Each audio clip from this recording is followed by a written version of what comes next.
కొన్ని ముసుగు వేసుకొని కోర్టు అని చెప్పి జనసేన అదని చెప్పి ఇదని చెప్పొచ్చి ఇక్కడున్న జనసేన నాయకులు రెచ్చగొట్టే పరిస్థితి తీసుకొస్తామని ముందుగా అను నేను అని చెప్పినప్పుడు ఉంటూ పార్టీ సభ్యుడిగా క్రమశిక్షణతో ప్రజాసేవ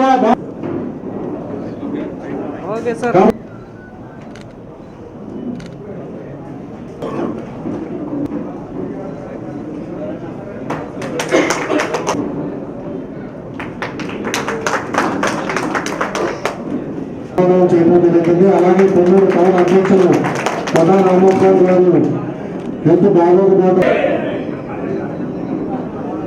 అలాగే పొన్నూరు టౌన్ తరఫున కార్యక్రమం సుధీర్ గారిని సన్మానం చేయవలసిందిగా కోరుతున్నాము.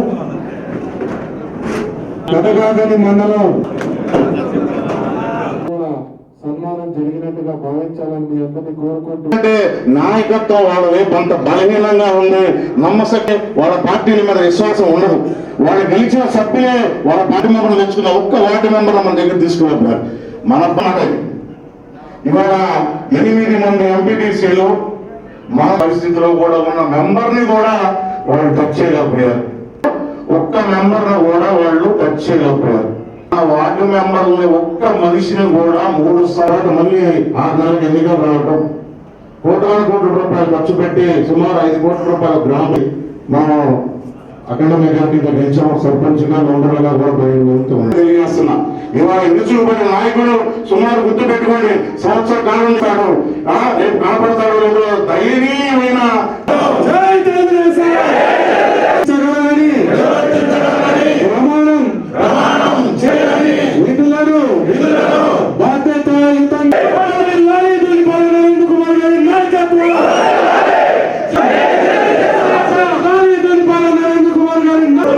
కృషి చేస్తూ పరిరక్షించేందుకు ఎల్లప్పుడూ అవినీతి అక్రమాలకు పాల్పడకుండా సాధించడానికి భాగస్వాములైన మీ అందరికీ పేరు పేరున హృదయపూర్వకమైన కృతజ్ఞతలు తెలియజేస్తాను. అలాగే రాబోయే రోజుల్లో ఏ ఎన్నికలు వచ్చినా ఆ ఎన్నికల్లో పార్టీని గెలిపించే దానిలో మీ అందరి యొక్క సహకారాన్ని నేను మనస్ఫూర్తిగా ప్రార్థిస్తా ఉన్నాను. అదేవిధంగా మనం అధికారం వచ్చిన దగ్గర నుండి 15 నెలల కాలంలో ప్రభుత్వ పరంగా తీసుకునే కార్యక్రమాలు, పార్టీకి సంబంధించిన కార్యక్రమాలు మనం ప్రజల్లోకి తీసుకువెళ్ళడం జరిగింది. ఏ కార్యక్రమం అయినా ఈ నియోజకవర్గంలో ప్రజలకి ఏ కష్టం వచ్చినా మనం వాళ్ళతో ఉన్నాం. ప్రజలను ఆదుకునే విధంగా కూడా మనం నిరంతరం పనిచేయడం జరిగిందని చెప్పి కూడా నేను ఈ వేదిక మీదుగా తెలియజేస్తా ఉన్నాను. ముఖ్యంగా నేను కోరేది ఒకటే, ఎందుకంటే మనం పార్టీ పరంగా గ్రామ స్థాయిలో ఉన్న మన నాయకత్వం పటిష్టంగా ఉంటే, మనం ఎప్పుడు కూడా ప్రజల్లో ఉంటే మనం నిరంతర విజయాలు సాధించడం పెద్ద కష్టమేం కాదు. కాబట్టి మనందరం కూడా ప్రజల్లో ఉండి పనిచేయాలి, ప్రజల కోసం పనిచేయాల్సిన ఆవశ్యకతని మీ అందరూ కూడా గుర్తించాలని చెప్పి నేను కోరుతా ఉన్నా. అదేవిధంగా కానీ ఏంటంటే ఈ మధ్యన మనం చూస్తా ఉన్నాం, గత ప్రభుత్వంలో ఉన్న అధికార వ్యవస్థలో ఉన్న కొన్ని జాడ్యాలు ఇప్పటికీ కొన్ని కొనసాగుతూ ఉన్నాయి అధికారుల్లో. దానివల్ల కొన్ని సమస్యలు కూడా మనం ఎదుర్కొంటా ఉన్నాం. కొంతమందికి ఇక్కడ కూడా మనకి కొంత అసంతృప్తి కూడా ఉంటే ఉండొచ్చు, నేను కాదనైతే నేను చెప్పను. ఎందుకంటే పని జరిగే దానిలో కానివ్వండి, పని జరిగే విధానంలో ఇవాళ జరగాల్సిన పని వారానికి జరిగే దానిలో కానివ్వండి, మనం కాకపోతే ఒక్కటైతే చెప్పగలను, మిగతా వాళ్ళతో పోల్చుకున్నప్పుడు మనం మిగతా వాళ్ళకంటే చాలా ముందున్నాం అనే దానిలో మనకి ఎటువంటి సందేహం. అలాగే బలంగా ఉన్న ఈ నియోజకవర్గంలో ఏదో ఒక విధంగా బలహీనపరచాలనే శక్తులు కూడా నిరంతరం పనిచేస్తూ ఉంటాయి. దానిలో నిన్నటి దాకా మనం ఎవరి మీద అయితే ఎదురు పోరాటం చేశామో, ఎవరికి వ్యతిరేకంగా అయితే పోరాటం చేశామో, ఎన్నికల తర్వాత వాళ్ళు వచ్చి జనసేనలో చేరటం, జనసేన ముసుగులో వైకాపాకి సంబంధించిన రాజకీయం చేయటం మన నియోజకవర్గంలో మనం చూస్తా ఉన్నాం. కానీ వాటన్నిటిని ఎదుర్కొనే శక్తి ఇక్కడ ఉన్న ప్రతి ఒక్కరికి ఉంది. ఎవరైతే ఎన్నికల ముందు తెలుగుదేశం పార్టీ, జనసేన, బీజేపీ నాయకులు ఎన్నికల ముందు మనతో కలిసి ఎవరైతే అడుగులు వేశారో ఖచ్చితంగా వాళ్ళకి ఈ నియోజకవర్గంలో అండగా ఉంటాం. ప్రభుత్వ పరంగా వాళ్ళకి పనులు జరిగే విధంగా చేస్తాం. కానీ జనసేన ముసుగులో ఈ నియోజకవర్గాన్ని విచ్ఛిన్నం చెయ్యాలని మట్టికి చూస్తే ఊరుకునేది లేదు అని చెప్పి ఈ వేదిక మీదుగా తెలియజేస్తాను. ఇంకా రెండోది ఉంటుంది, రెండో కోణం. ఈ మధ్య నేను రాజకీయాల్లో అడుగుపెట్టిన దగ్గర నుంచి నాకు రాజకీయం అంటే తెలియదు. మా నాన్న ఉన్నప్పుడు ఆయన రెవెన్యూ మంత్రిగా చేసిన నేను ఎప్పుడు రాజకీయాల్లోకి రాలా. మా నాన్న ఎప్పుడు మమ్మల్ని తీసుకొచ్చి రాజకీయాల్లో పెట్టాల. మేము రాజకీయాల్లోకి వచ్చింది ఆయన చనిపోయిన తర్వాతే వచ్చాం. ఆ రోజున నియోజకవర్గంలో సరిహద్దులు మారినా, ఆ రోజున నియోజకవర్గంలో ఉన్న కార్యకర్తల యొక్క, నాయకుల యొక్క అభిమానం మేరకు వచ్చాం. ఒకవేళ ఆ రోజు మాకు టికెట్ రాకపోయినా సరే ఎన్టీ రామారావు గారిని మళ్ళీ ఒప్పించి ఆయన చేత టికెట్ వచ్చే విధంగా చేసే దానిలో ఆనాడు నియోజకవర్గ నాయకులు, తెలుగుదేశం పార్టీ వాళ్ళు చాలా మంది కష్టపడి పనిచేశారు. ఆ రోజు నుంచి నేను పోరాటం చేస్తానే ఉన్నాను. పోరాటం ధూళిపాడ నరేంద్ర కుమార్ కొత్త ఏం కాదు. అలాగే అధికారంలో ఉన్నా కూడా సంగం డైరీ మీద కేసులు వేస్తారు. దానిలో తెలుగుదేశం ఉంటుంది, కాంగ్రెస్ ఉంటుంది, కాంగ్రెస్ వైకాపా ఉంటుంది. కానీ నేను పోరాటం చేస్తానే ఉన్నాను. కానీ నేను చెప్పేది ఒకటే, నేను కోరుకునేది ఒకటే, ఏ కష్టమైనా అది నా వరకే పరిమితం కావాలి అని కోరుకునే నాయకుడిని. శివుడు గరడం ఎలా కట్టలో ఎదురయ్యే కష్టాన్ని, వచ్చే ఇబ్బందుల్ని నా వరకే పరిమితమై ఆ భగవంతుడు శక్తితో నేను పోరాటం చేశాను తప్పితే ఎప్పుడు ఈ నియోజకవర్గంలో ఒక్క కార్యకర్తను కూడా నేను ఇదిగో మీరు ఇది వచ్చింది కాబట్టి వెళ్ళి వాడిని అది చేయండి ఇది చేయండి అని చెప్పి ఎవరి మీద నేను చెప్పాల. అది నా మనస్తత్వం కాదు, నా వైఖరి కాదు. కానీ ఇవాళ ఏంటంటే కొంతమంది ఒక కొత్త పోకడను తీసుకుంటున్నారు. బ్రోకర్లుగా తయారై కొంతమంది పత్రికల్లో వాళ్ళకున్న పరిచయాలను ఉపయోగించుకొని జరగని విషయాన్ని జరిగినట్టు చూపెట్టి దానిలో మన యొక్క ఏదైతే మనకున్న సంవత్సరాల తరబడి మా కుటుంబం 50 ఏళ్ళ నుంచి ఈ నియోజకవర్గంలో ఉండి ప్రజలతో ఉండి మేము పెంచుకున్న పరపతిని దెబ్బతీయాలనే ప్రయత్నం ఒక వర్గం చేస్తుంది.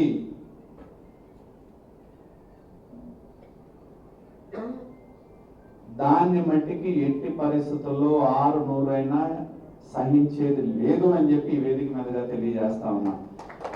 నేను ఎన్నిన 2 సమస్యలు, ఆ పత్రికల్లో రాసిన సమస్యలు నా ఇంట్లో సమస్యలు కాదు, అవి 2 కార్యకర్తలే. కార్యకర్తల కోసం ఎంత దూరమైనా పోరాడతాయి, ఎవరినైనా ఎదిరిస్తాయి, వారి కోసం నిలబడతాయి, ఏ అధికారినైనా నిలబెడతాయి.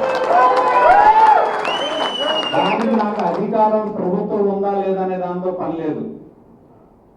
కానీ నేను చెప్తున్నా బ్రోకర్లకి, రాజకీయ ముసుగులో ఉన్న బ్రోకర్లుగా చెప్తా ఉన్నా, కొంత పరిధి వరకు నేను సహిస్తా. సంయమనాన్ని బలహీనత అయితే అనుకోవద్దు. కానీ నేనంటూ మొదలు పెడితే మీ సామ్రాజ్యాలే పోతాయి.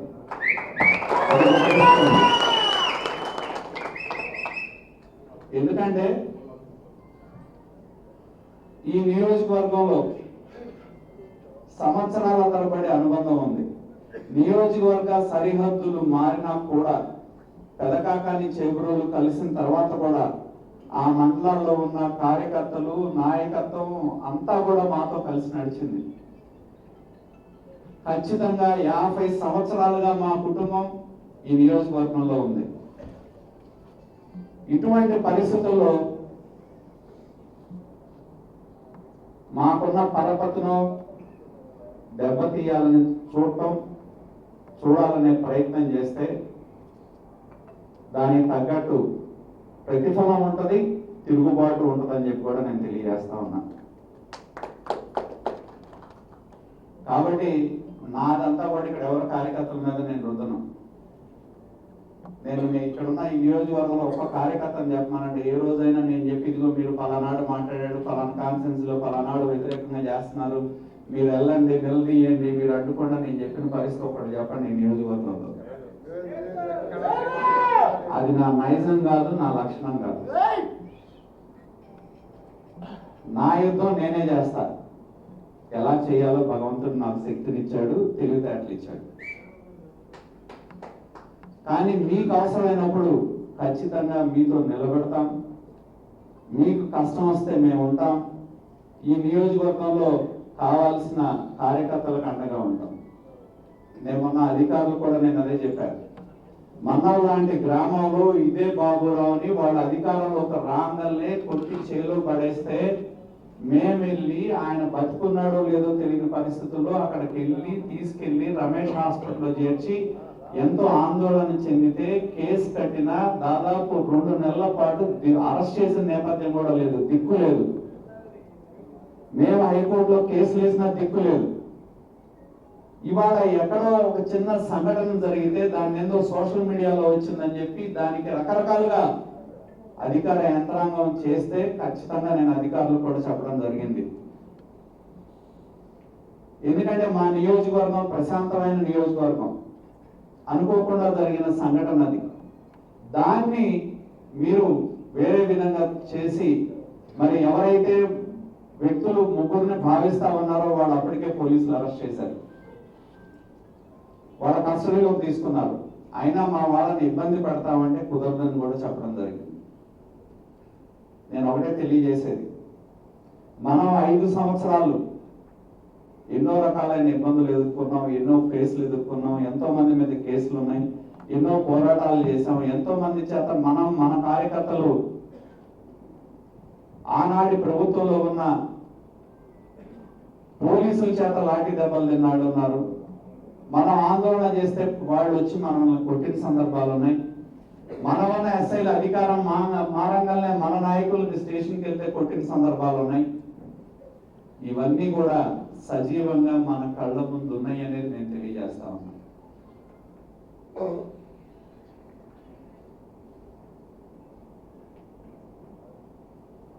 ఒక చిన్న సంఘటన అడ్డం పెట్టుకొని ఏ విధంగా గత ప్రభుత్వం హయాంలో చేశారో కూడా మనం చూడటం జరిగింది. ఎక్కడో ఏలూరు నుంచి ఒకడు వచ్చి సంఘ డైరీ ముందు ఇది చేస్తే దాని మీద ఒక పోలీసు కేసులు, ఒక పెద్ద హంగామా.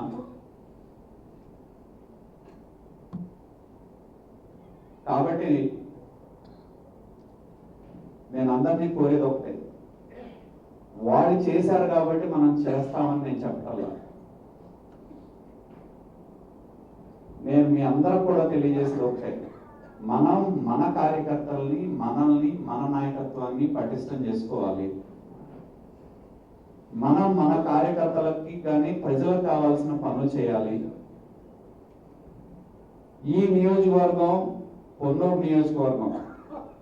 తెలుగుదేశం పార్టీ అంటే పొన్నూరు, పొన్నూరు అంటే తెలుగుదేశం పార్టీ, ధూళిపాడ కుటుంబం.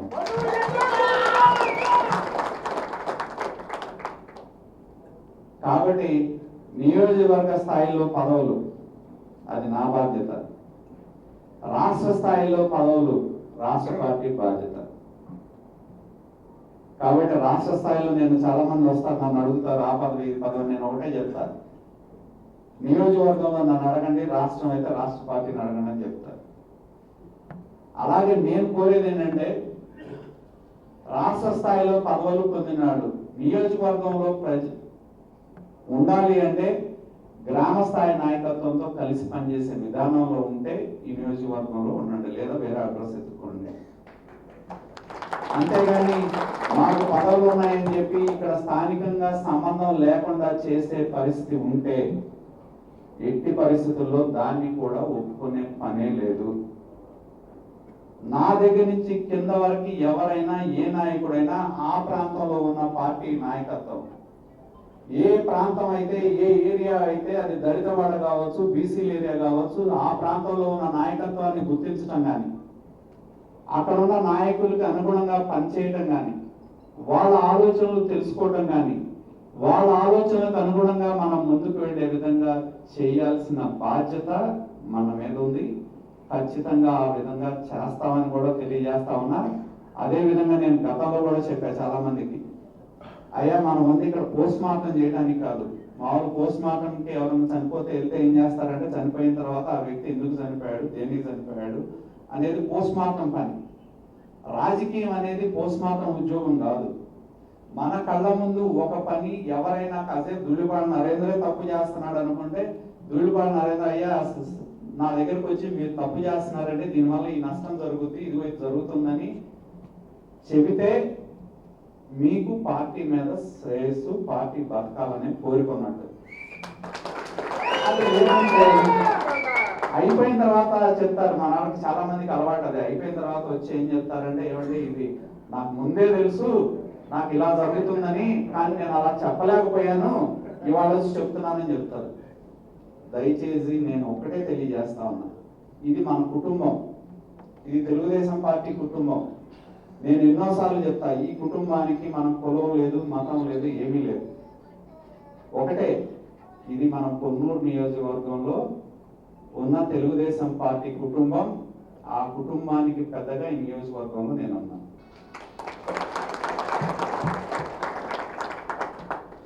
కాబట్టి దయచేసి తప్పులుంటే చెప్పండి, తప్పు లేదు దానిలో. మనకు సమయం ఇంకా 3.5 సంవత్సరాల కాలం ఉంది, సరి చేసుకుందాం. ఎవరన్నా తప్పు చేస్తే పిలిచి చెప్పుకుందాం, ఇలా కాదు అలా అని చెప్దాం వాళ్ళకి. వాళ్ళకి ఏదైనా అవసరం అయితే వాళ్ళతో నిలబడదాం. అంతేగాని నేను నా చుట్టూ నాదే నడవాలనే దాని నుంచి మనం బయటికి రావాల్సిన అవసరం ఎంతైనా ఉంది. ఇది ఎంతో, ఈ నియోజకవర్గం ఎన్నో కులాలు ఉంటాయి, దేశంలో ఉన్న కులాలన్నీ మన నియోజకవర్గంలో ఉన్నాయి. ఈ నియోజకవర్గంలో ఉన్న కులాలు ఇంకెక్కడా లేవు. కాబట్టి ఇన్ని కులాలని మనం పట్టుకొస్తేనే ఈ నియోజకవర్గం మన చేతుల్లో ఉంటుంది, రాజకీయం అనేది మన చేతుల్లో ఉంటుంది. దయచేసి అది గుర్తుపెట్టుకొని మనం రాజకీయాన్ని రాజకీయంగా చేయాలి. రాజకీయంలో నైస్టీస్ పనికిరావు. మనం రాజకీయాన్ని ములుతోనే తీయాలంటారు, రాజకీయం కూడా అంతే. ఆ విధంగా చేస్తేనే మనం రాజకీయ నాయకులు అవుతాం. కాబట్టి నేను అందరినీ కోరేది ఒకటే, ప్రతి ఒక్కరిని, మీరు ఏదైనా ఆలోచన నుండి చేయాలనుకుంటే నాకు చెప్పండి ముందు. నేను చాలా మందికి చెప్తా, నాకు మీరు చెప్తే ఇదిగో ఇది ఇలా కాదు ఇలా చేయండి అని చెప్తాను నేను. మీరేదో చేసేసి నా దగ్గరికి వస్తే నేను అది సరిచేయలేని పరిస్థితి. కాబట్టి నేను అందరినీ కోరేది ఒకటే, ఈ కుటుంబ పెద్దగా ఖచ్చితంగా ఈ నియోజకవర్గంలో మీ అందరి యొక్క కాపాడుకోవాల్సిన బాధ్యత గతంలో చేసాం, ఇవాళైనా కానీ మీ అందరి కుటుంబాల బాధ్యత కూడా మాదే. ఏ అవసరం ఉన్నా చెప్పండి. ఖచ్చితంగా ఈ నియోజకవర్గంలో పార్టీని బలోపేతం చేసే విధంగా మనం ముందుకెళ్దాం. ఏదన్నా పొరపాట్లు ఉంటే మనకు మనం సరి చేసుకొని, మన నాయకులు ఎవరన్నా తప్పు చేసినా వాళ్ళకి చెప్పుకొని మనం ముందుకు వెళ్ళే విధంగా చేద్దామని నేను అందరికీ తెలియజేస్తా ఉన్నా. కాబట్టి నేను అందరికి కూడా తెలియజేసేది ఒకటే, నేను మరొకసారి తెలియజేస్తా ఉన్నా. ఎందుకంటే పెద్దలు చెప్తారు మనం అపాత్ర దానం చేయకూడదని.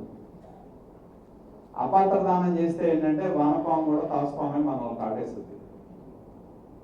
మనం చేసేది ఎవరికి ఏది అవసరం, ఎవరికి ఏది చేయాలి అనేది దృష్టిలో పెట్టుకొని చేయాలి. కాబట్టి దయచేసి అందరినీ కోరుతా ఉన్నా, మీరు, ఎందుకంటే ఇది ఎందుకు చెప్పానంటే, ఈ రాతల గురించి 4 రోజులు అయిన తర్వాత 5వ రోజు వాడు 5 సార్లు చెప్పిన తర్వాత ఇప్పుడు ఏమవుతుందంటే, మనకు సంబంధించిన ఒక పత్రికలో వచ్చిన దాన్ని ఇప్పుడు ప్రతిపక్షంలో ఉన్న నాయకులు అదే పేపర్ చూపెట్టే పరిస్థితికి వచ్చారు. అబద్ధాన్ని నిజమని నమ్మే పరిస్థితి రావచ్చు. అందుకని నేను చెప్తా ఉన్నా, మా కుటుంబం, మా తండ్రి మాకు నేర్పింది ఒకటే, నీతి నిజాయితీగా నిలబడటం అనేది, నమ్ముకున్న వాళ్ళతో నడపడం అనేది. కాబట్టి ఈ బ్రోకర్లు ఇంకా ఎంతమంది బ్రోకర్లు వస్తారో ఎంతమంది రాస్తారో నాకైతే తెలియదు. ఎందుకంటే మనకి కనపడే శత్రువుల కంటే కనపడని శత్రువులు చాలా మంది ఉన్నారు. ఎందుకంటే ఇది ఏదో పాత సామెత ఒకటి ఉంటుంది, ఒకళ్ళు పైకి వెళ్తా ఉంటే లాగేవాళ్ళు 10 మంది ఉంటారని. మనం పైకి వెళ్తామని పైకి వెళ్తే ఈయన అందడేమో అని లాక్డానికి 100 మంది రెడీగా ఉంటారు. కాబట్టి నేను ఒకటే తెలియజేస్తా ఉన్నా మీ అందరికీ, దయచేసి మీరు ఏది ఉన్నా మేము ఎక్కడైనా ఉండండి, మేము మీ కుటుంబంలో ఒక సభ్యులం ఈ నియోజకవర్గంలో, అది ఒకటి గుర్తుపెట్టుకున్నాను. నేను చెప్పే ధైర్యంగా చెప్తా, తక్కెళ్ళపాడు ఎస్ అతనున్న పరిస్థితికి నిలబడాలి కాబట్టి నేను మాట్లాడా, నా వంతు నేను ప్రయత్నం చేశాను, ఏం తప్పేం కాదు. ఎవరైతే సోపాడు ఆంధ్రజ్యోతిలో రాయించారో వాళ్ళ దగ్గర కూడా మన నాయకుడు అనేవాడిని పంపించి మాట్లాడమని చెప్పారు. నేనేమి దౌర్జన్యం చేయలా, ఎవడ ఆస్తులు లాక్కోలా, ఎవడ ఆస్తులు కబ్జా చేయలా, నేనేమి ఒక పేపర్ పెట్టి చూపెట్టి 2వ పేపర్ పెట్టి సంతకాలు పెట్టించుకోలా, లేకపోతే నేను బెదిరించి ఎవడో ఇది చేసుకుంటే వాడి వృత్తి చేసుకోకుండా చేయలా. కాబట్టి మీలాగా బలహీనతలు ఉన్న వాళ్ళని ఉపయోగించుకొని వాళ్ళ ద్వారా రాయించి మాకేదో జరుగుద్దని అనుకుంటే అది భ్రమ అనేది గుర్తుపెట్టుకోండి. ఇది ఒక పెద్ద రాయి, ఇవన్నీ మా దర్దాపులు కూడా తాకలేవు. రెండోది ఏంటంటే ఇప్పుడు ఇవాళ ఒక ధర్నా ఉంది, ఇది గవర్నమెంట్ హాస్పిటల్ ప్రైవేటీకరణ చేస్తున్నారని చెప్పి. 17 గవర్నమెంట్ హాస్పిటళ్ళు 7,500 కోట్ల రూపాయలు జగన్మోహన్ రెడ్డి టెండర్లు పిలిచారు. జనం 5 ఏళ్ళు ఇచ్చారు. 5 ఏళ్లలో ఎన్ని మొదలైనవి అంటే కట్టడం కూడా పూర్తి కాల. మన దగ్గర ఉన్న పిడుగురాళ్ళు కూడా కట్టకుండానే ప్రారంభోత్సవం చేసి ఈ మెడికల్ కాలేజీని నేను ప్రారంభించామని చెప్పి ఎన్నికల ముందు చెప్తున్నారు. అదే జగన్మోహన్ రెడ్డి అదే మెడికల్ కాలేజీల్లో మేనేజ్మెంట్ సీట్లను పెట్టాడు డబ్బులు వసూలు చేయడానికి. ఆ రోజు నేను బహిరంగంగా మాట్లాడాను, ప్రభుత్వ వైద్య కళాశాలలో మెడికల్ సీట్లు అమ్మటం ఏంటని. ప్రభుత్వ వైద్య కళాశాలలో మెడికల్ సీట్లు ప్రైవేట్ మెడికల్ కాలేజీల్లో అమ్మినట్టు ప్రభుత్వ మెడికల్ కాలేజీల్లో సీట్లు అమ్మడానికి పెట్టిన వ్యక్తి ఇవాళ ఆ కాలేజీలు ఏదో పేదల కోసం ఉన్నాయని మాట్లాడితే ఎట్లా? వాటిని ఆర్థిక పరమైన అవసరాల కోసం ఆయన చూశాడు, పేదల కోసం చూడాల. 2 వాళ్ళ దోపిడీ కోసం ఉపయోగించారు. ప్రభుత్వం దగ్గర డబ్బులు లేనప్పుడు అదే నీ దగ్గర డబ్బులు లేవు, ఒక 2,000 కోట్లు ఉన్నాయి, ఒక 5 కాలేజీలు మొదలుపెట్టి మొదటి ఫేజ్లో రెండోసారి 5 కాలేజీలు మొదలు పెట్టచ్చు కదా. ఒకేసారి రాష్ట్ర వ్యాప్తంగా 17 కాలేజీలు 7,500 కోట్లు పిలిచి వచ్చిన డబ్బులు డైవర్ట్ చేసుకొని కాలేజీలు పూర్తి చేయకుండా ఇవాళ ప్రభుత్వం ఆర్థిక పరిస్థితుల్లో ప్రైవేట్ భాగస్వామ్యంతో చేయాలని ఒక తలంపు చేస్తే దాని గుడిపుడి సంఘాలలాగా ఇవాళ రోడ్డు మీదకి వచ్చారు. నేను ఎక్కడో నిన్న మొన్న మా పెదకాకంలో చెప్తున్నారు ఏంటంటే దులిపాడు నరేంద్ర అంటే దాచేపల్లి మెడికల్ కాలేజీ తీసుకుంటున్నారు.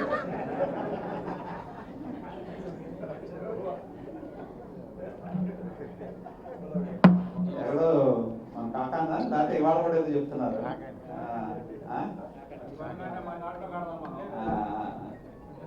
నేను అదే చెప్తున్నా, ఆ భగవంతుడు నాకు శక్తినిచ్చి ఆ దేవుడు ఆశీస్సులు ఇస్తే ఆ మెడికల్ కాలేజీ అనేది ఆ డివిసి హాస్పిటల్ ఎక్కడ ఉందో దానికి అనుబంధంగానే మెడికల్ కాలేజీ వస్తుంది.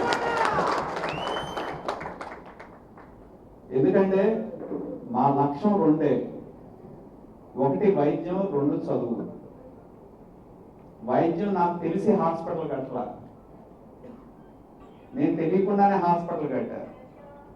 కానీ ఇవాళ దాని ద్వారా ఎంతో చేయొచ్చు అనేది అర్థమైంది. ఇవాళ కూడా మేము కొన్ని ఇబ్బందులు పడుతున్నాం, అయినా దాన్ని ముందుకు నడిపిస్తానే ఉన్నాం. మరి గత ప్రభుత్వం బీబీసీ ట్రస్ట్ని టేక్ ఓవర్ చేయాలని ప్రయత్నం చేసింది.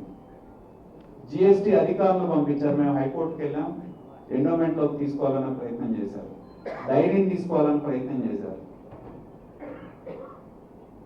మరి ఆ జగన్మోహన్ రెడ్డి అధికారంలో ఉన్నప్పుడే తీసుకోవాలనే ప్రయత్నం చేస్తే దాన్ని ఎదుర్కొనే వాళ్ళం. ఈ గుడిపూడి సంఘాలు బయలుదేరి 17తో పాటు 18 అంట డివిసి హాస్పిటల్. మీరు తలకెందులు తపస్సు చేసి ఊరేగినా కూడా డివిసి హాస్పిటల్లో ఒక అంగుళాన్ని కూడా టచ్ చేయలేదు. కాకపోతే ఏంటంటే రాజకీయాల్లో నేను ఎప్పుడూ కోరేది ఒకటే, విమర్శలు అర్థవంతంగా ఉండాలి, విధానపరమైన విమర్శలు ఉండాలని కోరుకునేవాడిని. నేను ఎవరిని ఇంతవరకు వ్యక్తిగతంగా ఏ రాజకీయ నాయకుడిని నేను విమర్శించాను. నేను రాజకీయంలో అడుగుపెట్టిన దగ్గర నుంచి విధానాల పరంగానే విమర్శిస్తాను. వాళ్ళు ఏంటంటే ఒక మెట్టు దిగజారి ఎట్లా పడితే అట్లా మాడుతున్నారు. అది నా నైజం కాదు. కాలం మీకు తెలియజేస్తుంది. కాలం మిమ్మల్ని ఖచ్చితంగా తరిమి కొట్టే రోజులు దగ్గరలోనే ఉంటాయి, ఎంత దూరం ఉండదు.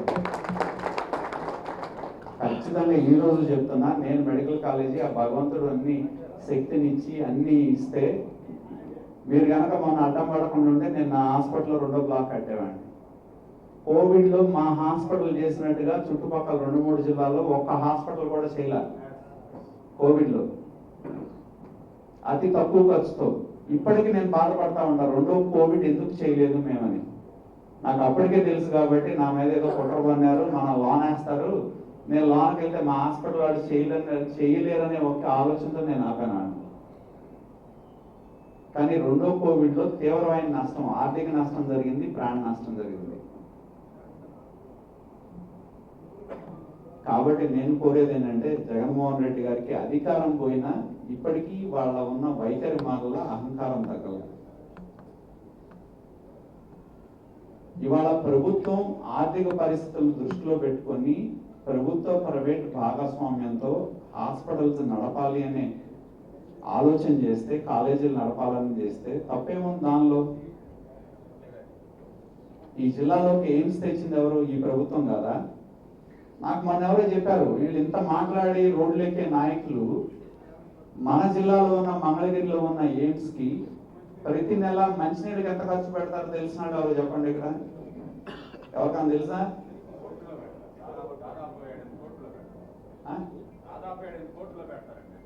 7-8. ఇంకెవరికన్నా ఛాయిస్ ఉందా?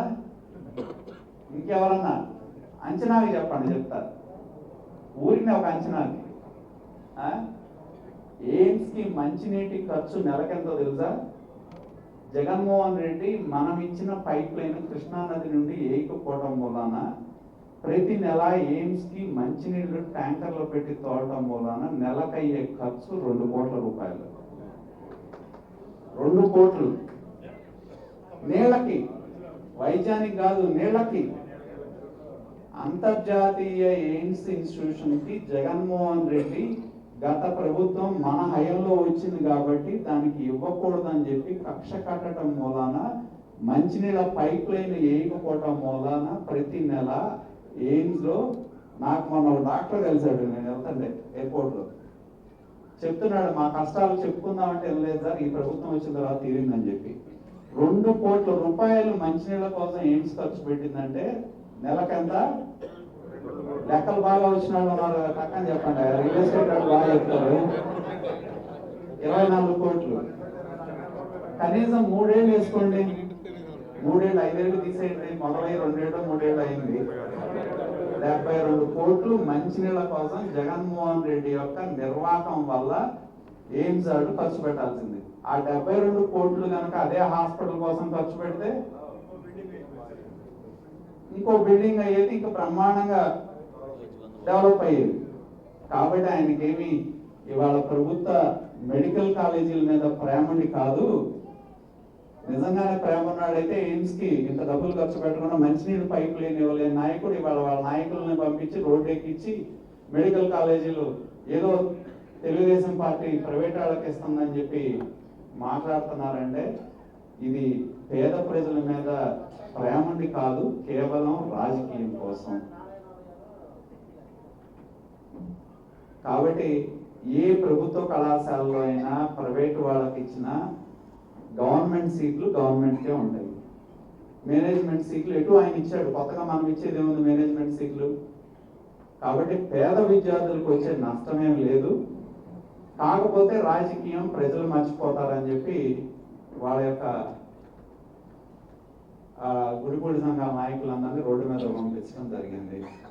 కాబట్టి నేను కోరేది ఏంటంటే, వాళ్ళు ఎలా ఉన్నా మనకు మనం ఇవాళ ఏదో పేపర్లో చూసారు తిరుపతి, అసలు దేవుడి దగ్గరే దోపిడీ చేసిన నాయకులు ఎవరైనా ఉంటారా? మరి వాళ్ళు కూడా అసలు అత్యంత నీతి పనులు ఎవరంటే మేమేం చెప్తున్నారు వాళ్ళు.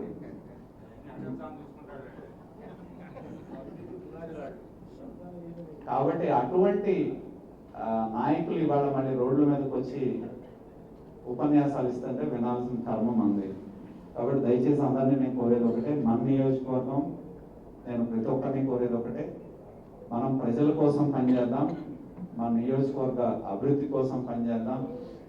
ప్రజలకు ఏదైతే ఆకాంక్షలు ఉన్నాయో వాటికి అనుగుణంగా మనం ముందుకు వెళ్దామని చెప్పి మీ అందరికీ తెలియజేస్తూ ఈరోజు ఈ సమావేశానికి విచ్చేసిన ప్రతి ఒక్కరికి పేరు పేరున హృదయపూర్వకమైన కృతజ్ఞతలు తెలియజేస్తూ సెలవు తీసుకుంటా ఉన్నా. అందరికీ నమస్కారం. జై హింద్.